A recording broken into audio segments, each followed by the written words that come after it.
Many Australians live with chronic pain, costing the economy an estimated $34 billion annually.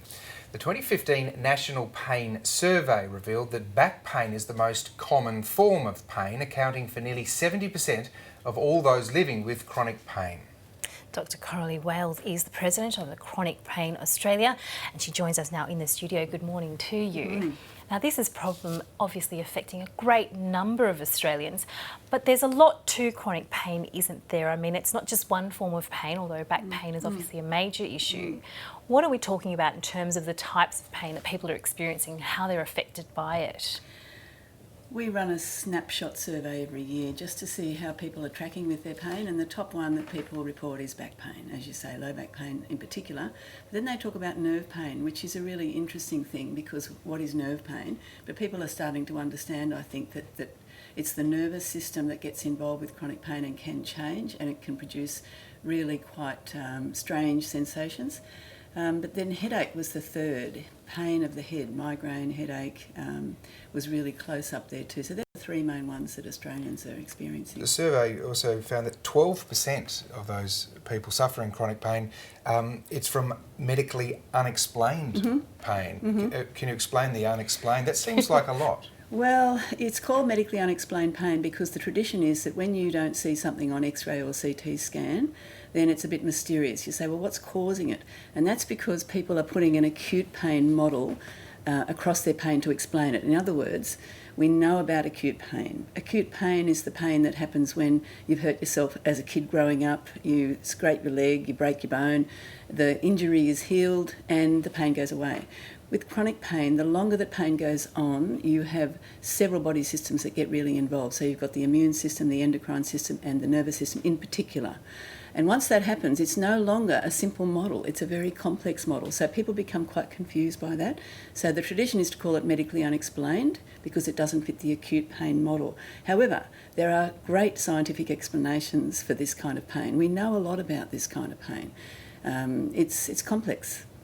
Now, when we're talking about chronic pain, obviously we're talking about something that people are suffering over an extended period of time.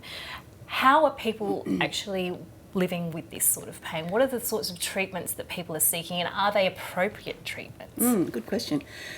People report that 80% of people that completed the snapshot survey, and that was more than 1,400 people, report that they're using medicines, so medical options. However, at the same time, more and more people are using lifestyle strategies. So these are strategies that kind of bring balance to your life. So the tradition is that we say, oh, you know, really work hard in your gym. You know, go hard on your exercise.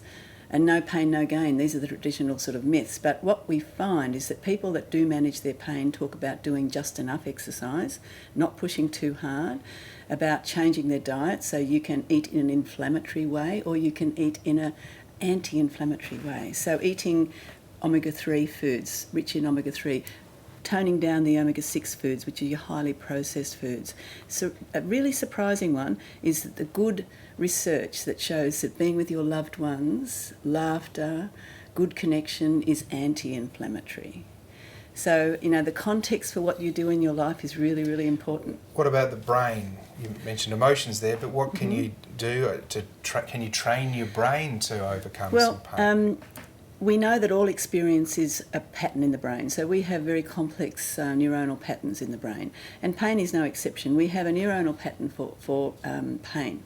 Now that pattern may be associated with trauma. If you've had, and 50% of our respondents have said that they have trauma to start off this long-term pain experience.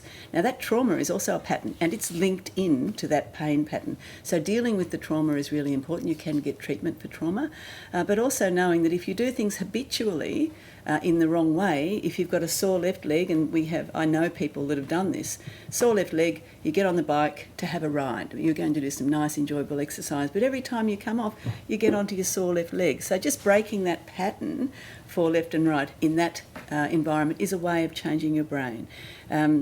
Being aware that what you practice, if you practice calmness, if you practice relaxation, you are actually changing the pattern in your brain.